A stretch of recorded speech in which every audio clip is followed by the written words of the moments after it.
Hi, our text right now is in Acts 2, verse 21.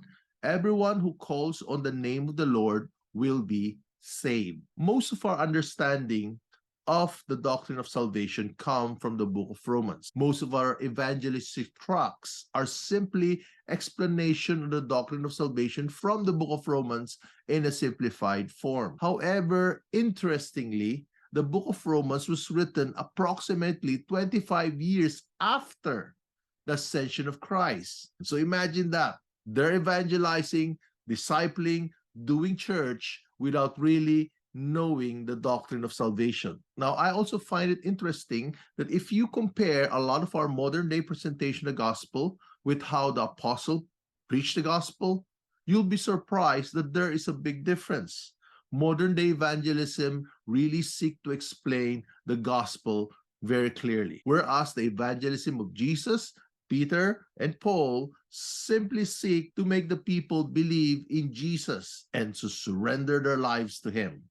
Very simple. Now, in the Muslim world, there has been a lot of appearances of Jesus. If you ask a regular Muslim how he got saved, most of the time he will say he had a vision of Jesus, and then after that, he looked for a pastor. They would see Jesus, and Jesus said, I am Jesus, bow down to me. And then the Muslim would bow their hearts to Jesus and give their allegiance to him.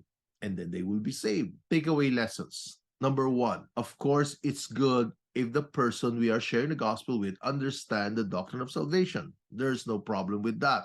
But my point is, it is not necessary for that person to be saved. Relax. You do not need to be very good at explaining. You do not need a chart. All you need to do, get that person to be willing to give his life to Jesus. Maybe if he sees the love of God, maybe if you testify how good God has been in your life. Second lesson, we cannot read heart.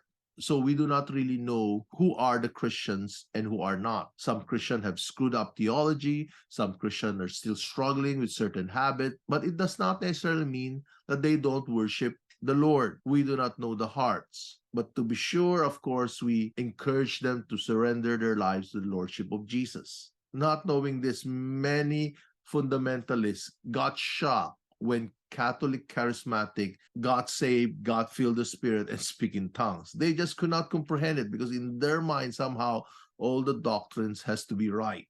Evangelism is very simple. Everyone who calls on the name of the Lord shall be saved.